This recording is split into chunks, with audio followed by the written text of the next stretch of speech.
Aditya, the news is pouring in that, uh,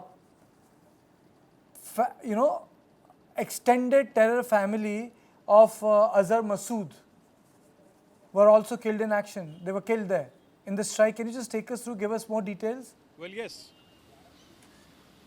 Karthikeya, I can confirm that there's been an attack on the Jaish-e-Mohammed chief Maulana Masood Azhar's house in Bahawalpur. And in that attack, family members of Masood Azhar have been killed. This is a big development that we are breaking here. I've also spoken to some of the locals out there in Bahawalpur who are close to the Pakistani establishment. They also confirmed the development. In fact, they put the number to 14, that 14 casualties have happened inside the house of Maulana Masood Azhar in Bahawalpur. Whether Masood Azhar was present there, whether he has been killed or not, is not clear at this moment, but certainly it's a big development coming in at this hour. Apart from that, the DG-ISPR of the Pakistan Army has confirmed that 26 people have been killed and 47 others have been injured in the Indian attacks. The real numbers could be much more if the DG-ISPR is putting it at 26 killed and 47 injured. So as of now, these are massive attacks that have taken place. Obviously, you saw the press conference, you saw the messaging from India, 2 female officers of the Indian Army and the Indian Air Force, a Kashmiri Foreign Secretary, Vikram Misri, coming out, all of them Indians first, and standing by the Indian security forces and the armed forces and giving a very strong response to Pakistan. Apart from that, another important tool of messaging, the initial 2-minute clip that was played out, a very emotionally powerful clip of how India has been the worst victim of Pakistan-sponsored terrorism, from Parliament attack to Mumbai 26/11, from Pathankot to Pulwama to finally Pahalgam taking place. But India is not the India of that time, but India will certainly respond and has avenged the killing of the 26 civilians in Pahalgam. So we are waiting for how Pakistan will react. Apart from the retaliation that has happened till now, there's heavy gunfire and artillery fire that's happening across the line of control between India and Pakistan in the Mender sector. In Punch, there are 10 casualties that have been reported as of now. And apart from that, we've been told that another 40 people are injured. So there is heavy firing that's happening all across the LOC, and there is likely, escalation that could happen across the LOC, where Pakistan is completely, breaking the ceasefire, violating the ceasefire, does not care. The first response of Pakistan after the attacks was to target the civilians and destroy homes of Kashmiris and people of Jammu and Kashmir. It has also attacked the UN field office in Punch. That's what the visuals say. So it hasn't spared anyone. Civilians, Kashmiris, the UN diplomats and military officers out there, everyone is under the attack of Pakistan Army in Jammu and Kashmir. We have to wait and watch how things unfold, because this time it's not just attack in Pakistan-occupied Kashmir, but in Sialkot and Bahawalpur also, which are the epicenters of Jaish-e-Mohammed. And we saw the visual proof. One was the visual proof that came in yesterday from locals, Pakistanis putting out videos on social media. And now is the proof of Indian Air Force coming out with videos from the fighter jets of dropping those munitions, dropping those missiles on the targets. A very strong response of India against Pakistan-sponsored terrorism. India is prepared for any kind of a retaliation if anything happens, if Pakistan indulges in any kind of a misadventure. Mind you, I've spoken to top, yeah. Very few people recall that the NOTAM was issued yesterday. There's a major Indian Air Force exercise that will take place today and tomorrow. People thought that it's demonstration of some strength, but perhaps this was decided in advance. This entire exercise will start. I think it was supposed to start after 9:30 or 10 a.m. Do you believe it was a trick?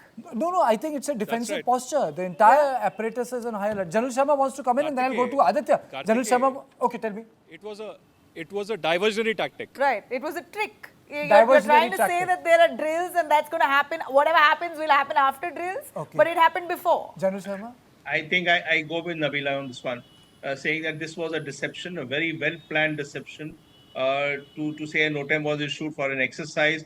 But when you follow it through, one could read into it saying that NOTAM was issued, and all the landing of aircraft coming from Gulf, etc., to Amritsar were denied and shifted to Delhi. If one wants to now, in retrospective, like post-historians do, if you read into it, it was probably a clear indication that tonight was a night when they were good hit. And I would take it that this was preparatory to this whole thing. And then today's 4 o'clock, all this action that been taken across for mock drills was also another trick to say mock drills are being done on 7th. So whatever is going to happen is after 7. I think we are matured as a nation to undertake professional deception and surprise, and I think that also adds to our importance in the whole game of warfare. Game of warfare, absolutely, whole game of warfare. Aditya, I, I, I think we have lost the. I just want to know, Karthikeya, also to you, do you think the drills will still happen with the same intensity today?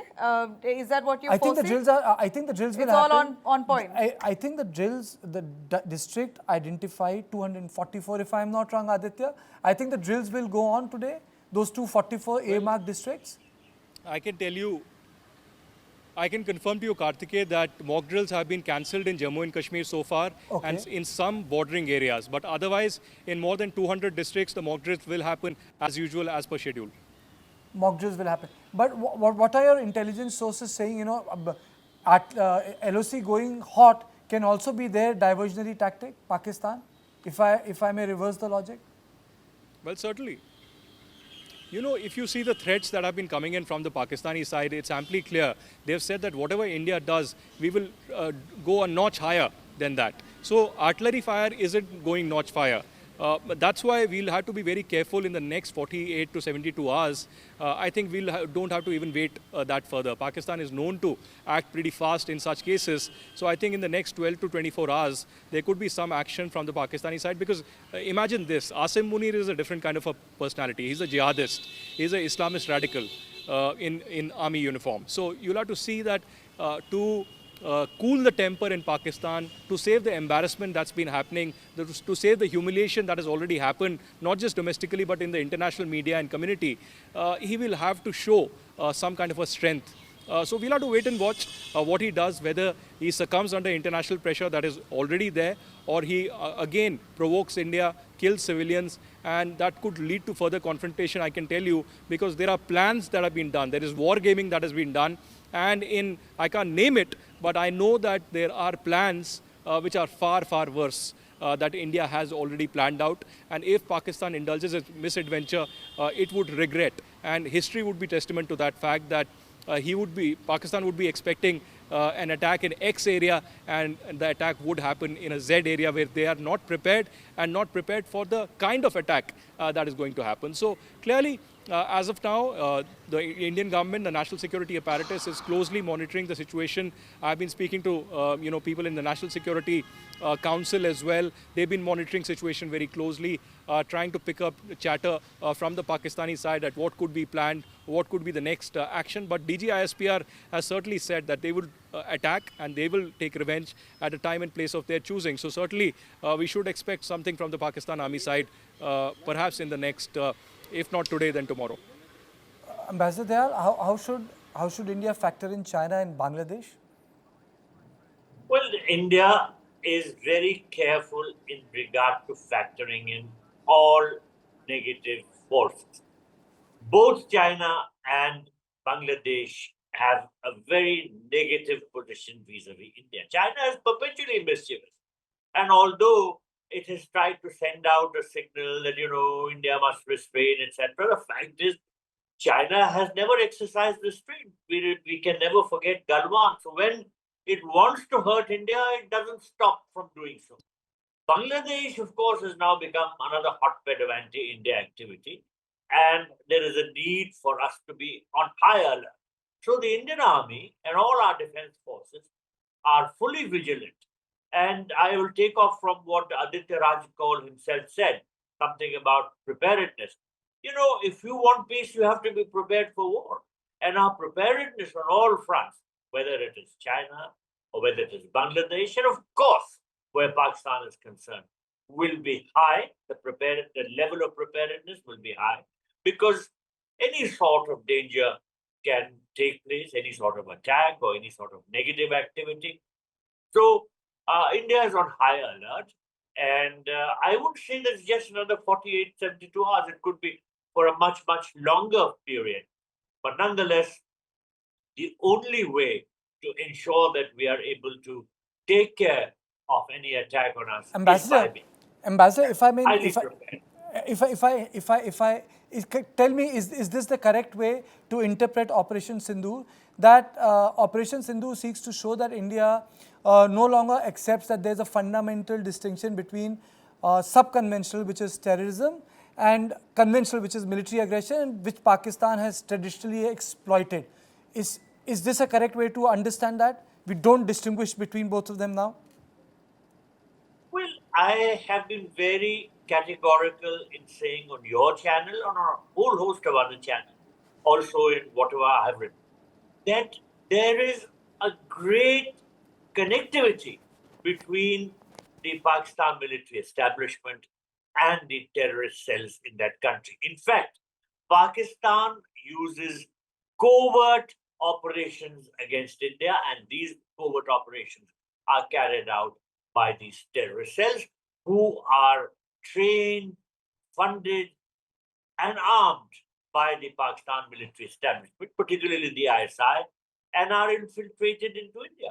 So this connection between the Pakistan army and the terrorist cells is very, very clear. There is no doubt about that connection. And whether this will end easily, I have doubts, because this sort of terrorist activity is in the genes now of the Pakistan military establishment. And every succeeding general has done something or the other which shows that their belief in terrorism as a weapon of state policy, as an instrument of state policy, remains unchanged.